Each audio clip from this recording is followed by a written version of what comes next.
On peut dire bonjour sans penser que c'est un souhait de beau temps, de bonne humeur ou de bon succès, voire de jours heureux, comme dirait l'autre.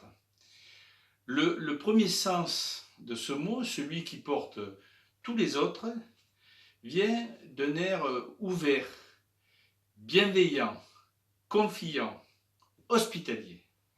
C'est donc un vrai bonjour que je vous souhaite.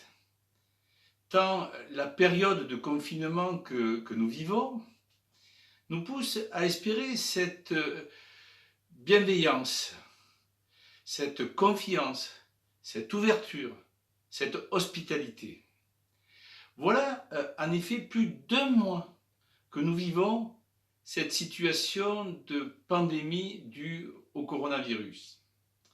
Voilà plus d'un mois que nos journaux télévisés, radiophoniques ou les réseaux sociaux, les informations sur les réseaux sociaux, nous égrènent la liste des morts, contaminés, nombre d'EHPAD touchés, nombre de lits manquants, nombre de masques nécessaires ou en fabrication, nombre d'entreprises en difficulté, etc., etc.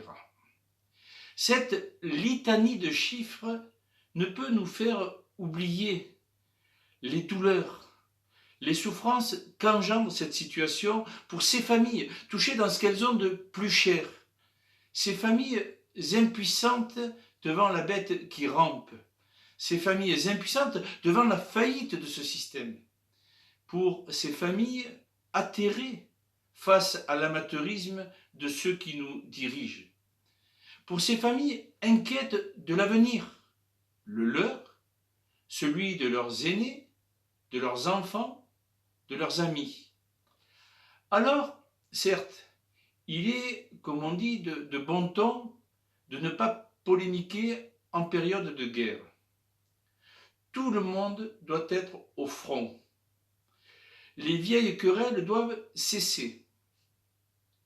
Permettez-moi toutefois un tout petit mauvais ton. Celui de quelqu'un qui ne saurait accepter de considérer qu'il n'y a nul responsable dans cette situation, qu'elle ne serait le résultat que de la fatalité, en quelque sorte la faute à pas de chance.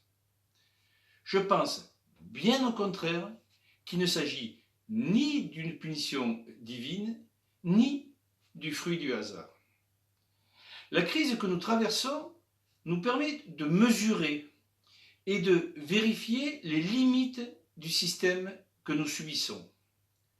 Ressasser à longueur de médias, les recettes servies depuis des décennies donnent un bien mauvais plat. Les ingrédients de la mondialisation et du libéralisme ne font pas des mets de rois, mais des mets de dupes. Alors, le débat pointe le jour d'après. Question légitime. Mais ne serait-il pas plus juste, pour commencer, d'interroger ce qui nous a menés à cette situation, ou ceux qui nous ont menés dans cette situation? Ne serait-il pas plus juste d'interroger la façon dont aujourd'hui nous lui faisons face?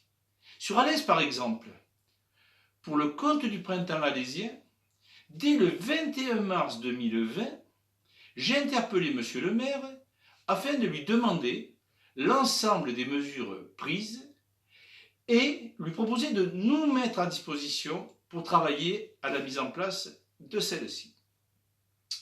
À ce jour, aucune réponse.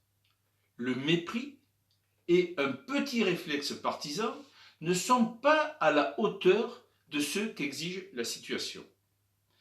Alors que l'élection du 15 mars a été acquise dans un contexte d'abstentionnisme massif, n'eût-il pas été plus noble, et si la noblesse manque, pour plus d'efficacité, d'associer l'ensemble des composantes du conseil municipal? Loin de cela, les élus d'opposition ont été informés par la presse de l'annulation du conseil municipal initialement prévu le 20 mars au soir. Aucune information depuis en direction des élus d'opposition. Dans cette attitude, transparaît le peu de cas que fait le binôme Roustan-Rivec de celles et ceux qui ne pensent pas comme eux. Alors, à travers cette prise de parole, j'interpelle à nouveau officiellement ceux qui trouvent du temps pour s'exprimer dans les médias sur la feria d'Alès et qui oublient les élus municipaux. La période vous oblige, messieurs.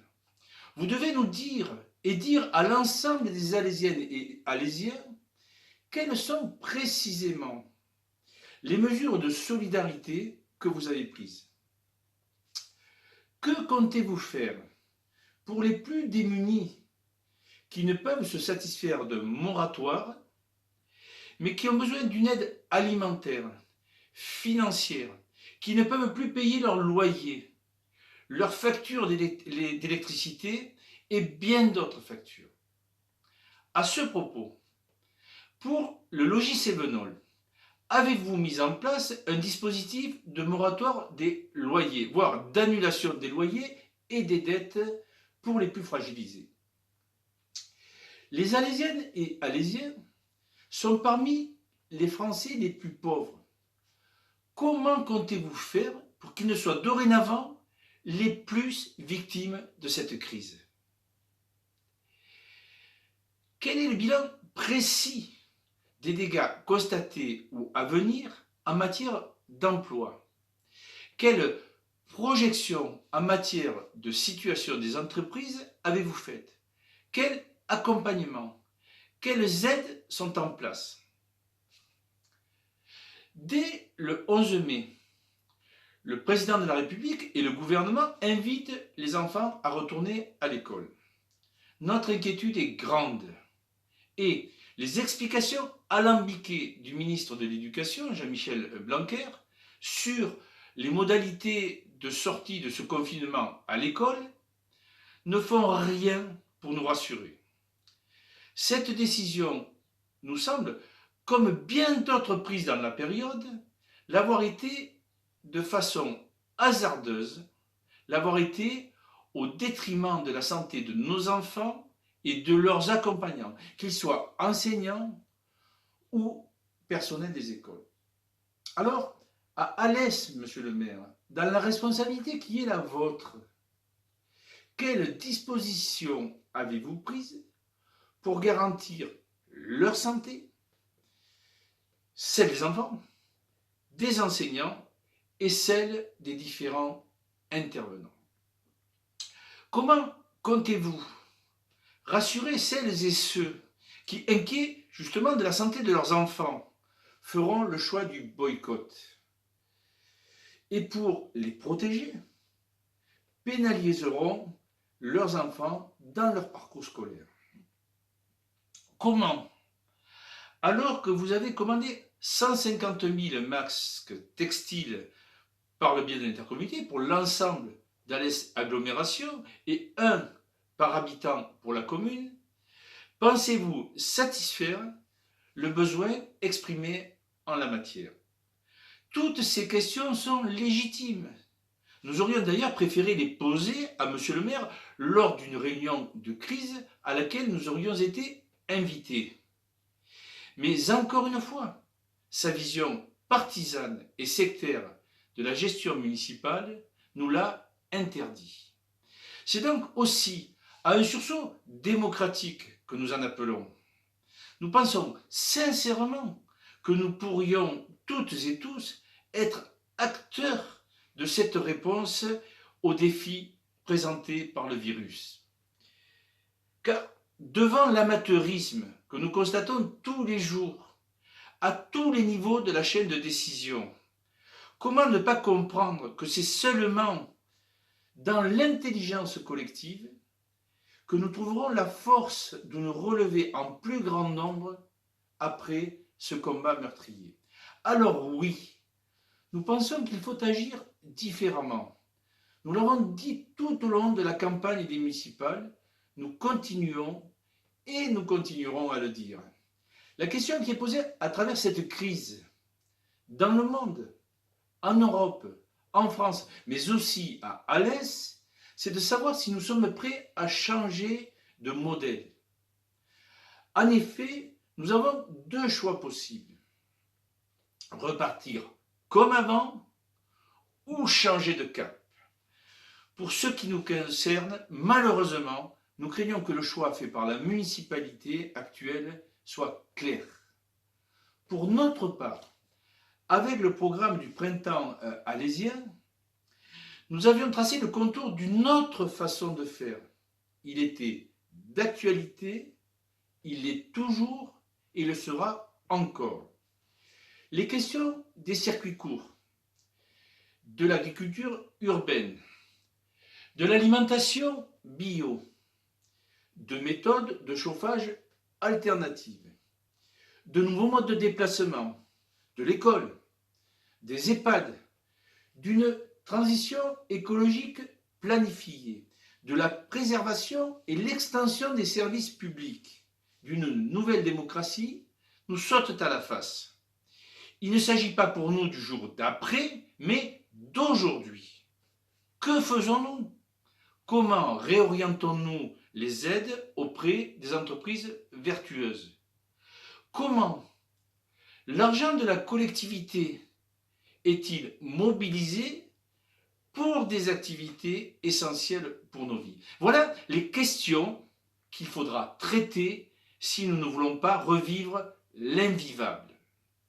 Voilà les urgences que sont les nôtres pour apporter les réponses à celles et ceux que l'on applaudit aujourd'hui de nos balcons, mais qui ont aussi et surtout besoin d'être certains, rassurés sur notre volonté à changer les choses.